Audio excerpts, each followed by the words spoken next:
ఈరోజు మనం ఒక కథ గురించి మాట్లాడుకుందాం. కానీ ఇది మామూలు కథ కాదు. టెక్నాలజీ, గూఢచర్యం, అంతర్జాతీయ రాజకీయాలు ఇవన్నీ కలిసిపోయిన ఒక నిజమైన, ఉత్కంఠభరితమైన కథ. ఇది ఒక ఊహించని ప్రదేశంలో జరిగిన ఒక హైటెక్ స్పై ఆపరేషన్ గురించిన విశ్లేషణ. అంతా ఎలా మొదలైందంటే, ఒక చాలా సింపుల్ ప్రాబ్లంతో ఇంటర్నెట్ ఆగిపోయింది. అంతే. కానీ ఆలోచించండి, ఒక చిన్న ఇంటర్నెట్ సమస్య వెనుక ఒక భారీ అంతర్జాతీయ కుట్ర దాగి ఉంటుందని ఎవరైనా ఊహిస్తారా? ఫ్రాన్స్లోని ఓ చిన్న గ్రామంలో మొదలైన ఈ కథ ఇప్పుడు ప్రపంచవ్యాప్తంగా శాటిలైట్ భద్రతపైనే పెద్ద ప్రశ్నలు లేవనెత్తుతోంది. ఇక ఈ మొత్తం ఆపరేషన్కి సెంటర్ పాయింట్ ఏదో పెద్ద నగరం అనుకుంటే పొరపాటే. ఫ్రాన్స్లోని ఒక చిన్న పల్లెటూరు, జనాభా కేవలం 3000, చాలా ప్రశాంతంగా ఉండే చోటు. కాని సరిగ్గా ఇదే చోటు ఒక హైటెక్ స్పై గేమ్కి అడ్డాగా మారింది. పైన చూడ్డానికి ప్రశాంతంగా ఉన్నా లోపల జరిగింది మాత్రం వేరే లెవెల్ అన్నమాట. అయితే ఈ ఆపరేషన్లో విచిత్రమైన విషయమేంటో తెలుసా? ఎంత ఫాస్ట్గా మొదలుపెట్టారో అంతకన్నా ఫాస్ట్గా దొరికిపోయారు. చూడండి, జనవరి 1 వీక్లో ఫ్రాన్స్ వచ్చారు, మధ్యలో ఒక ఎయిర్బిఎన్బి ఇల్లు తీసుకున్నారు, నెలాఖరికి వాళ్ల పని మొదలుపెట్టారు. కాని వాళ్లు చేసిన చిన్న తప్పు, ఒకే ఒక తప్పు, లోకల్గా ఇంటర్నెట్ని డిస్టర్బ్ చేయడం. అంతే, మొత్తం ప్లాన్ బిడుసుకుట్టింది. కేవలం 24 గంటల్లోనే ఫ్రెంచ్ ఇంటెలిజెన్స్ ఎంటర్ అయి వాళ్లని అరెస్టు చేసింది. అసలు ఎవరు గూఢచారులు? మొత్తం 4. అందులో 2 ఇంజనీర్లు. వాళ్లు చెప్పిన కవర్ స్టోరీ ఏంటంటే, మేము వైర్లెస్ కమ్యూనికేషన్ ఎక్విప్మెంట్ మీద రీసెర్చ్ చేస్తున్నాం అని. వినడానికి చాలా పర్ఫెక్ట్గా ఉంది కదా. కాని అసలు కథ వేరే ఉంది. వాళ్లది రీసెర్చ్ కాదు, పక్కా స్పైయింగ్. సో ఇక్కడ మనం అర్థం చేసుకోవాల్సిన పాయింట్ ఏంటంటే, గూఢచర్యం చేసే పద్ధతులు పూర్తిగా మారిపోయాయి. పాత రోజుల్లోలాగా పార్కుల్లో రహస్యంగా కలుసుకోవడాలు లేవిప్పుడు. చాలా సింపుల్. ఎయిర్బిఎన్బిలో ఇల్లు బుక్ చేసుకోవడం, అది కూడా ఎక్కడా? అత్యంత కీలకమైన మిలిటరీ బేస్ల పక్కనే. ఎవ్వరికీ అనుమానం రాదు. దీన్నే ఇప్పుడు కొత్తగా ఎయిర్బిఎన్బి ఎస్పియోనాజ్ అని పిలుస్తున్నారు. వీళ్లమీద పెట్టిన కేసులు కూడా మామూలైనవి కాదు, చాలా సీరియస్. ఇదేదో చిన్న డేటా దొంగతనం అనుకుంటే పొరపాటే. ప్యారిస్ ప్రాసిక్యూటర్ ఆఫీస్ చెప్పిన దాని ప్రకారం ఇది నేరుగా ఫ్రాన్స్ జాతీయ భద్రతకే ముప్పు. అంటే వేరే దేశానికి సమాచారం చేరవేయడం, ఆర్మీ రహస్యాలు దొంగిలించడం, ఇలాంటి పెద్ద పెద్ద అభియోగాలు మోపారు. ఓకే, వాళ్ళెవరో తెలిసింది, ఎలా దొరికారో తెలిసింది. కాని అసలు ప్రశ్న ఇంకా మిగిలే ఉంది. ఇంతకీ వాళ్లక్కడ ఏం చేస్తున్నారో? అంత పెద్ద, నార్మల్ దానికంటే 16 రెట్లు పెద్ద సైజులో ఉన్న శాటిలైట్ డిష్ వాళ్లకెందుకు? పదండి, ఇప్పుడు అసలు టెక్నికల్ డీటెయిల్స్లోకి వెళ్దాం. ఇక్కడ ఈ కంపారిజన్ చూస్తే మనకొక క్లారిటీ వస్తుంది.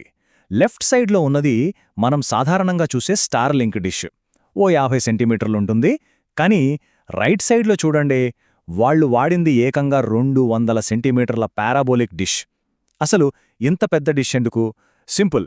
డిష్ అంత పెద్దగా ఉంటే సిగ్నల్స్ని పట్టుకునే పవరంతా ఎక్కువ. వాళ్ల టార్గెట్ ఇంటర్నెట్ వాడడం కాదు, ఇతరుల సిగ్నల్స్ని దొంగచాటుగా వినడం. టెక్నికల్గా చెప్పాలంటే ఈ పెద్ద డిష్ వాళ్లకి అదనంగా +16 డెసిబెల్స్ గెయిన్ ఇచ్చింది. ఈ +16 dB అంటే ఏంటి? సింపుల్గా చెప్పాలంటే ఒక సూపర్ పవర్ఫుల్ మైక్రోఫోన్ లాంటిది. మన చెవికి కూడా వినపడనంత చిన్నగా ఉండే గుసగుసల్ని కూడా ఇది చాలా క్లియర్గా వినగలదనమాట. సో ఈ డిష్ ఒక పెద్ద చెవిలా పనిచేసి చాలా వీక్ సిగ్నల్స్ని కూడా పట్టేసుకుంది. ఇంకా సింపుల్గా అర్థం చేసుకోవాలంటే, ఒక టార్చ్ లైట్ని గోడ మీద వేశామనుకోండి, మెయిన్ స్పాట్తో పాటు చుట్టూ కొంచెం లైట్ స్ప్రెడ్ అవుతుంది కదా. శాటిలైట్ సిగ్నల్స్ కూడా అచ్చం ఇలాగే పనిచేస్తాయి. మనం ఇంట్లో వాడే డిష్లు ఆ మెయిన్ సిగ్నల్ని మాత్రమే తీసుకుంటాయి. కానీ ఈ స్పై దగ్గరున్న భారీ డిష్ ఆ సైడ్కి లీక్ అయ్యే చాలా బలహీనమైన సిగ్నల్స్ని, ఆ గుసగుసల్ని కూడా పట్టుకోగలదు. అలా వాళ్ల కోసం ఉద్దేశించిన డేటాని సైతం వాళ్లు ఇంటర్సెప్ట్ చేయగలిగారు. సో వాళ్ళ టార్గెట్స్ 2.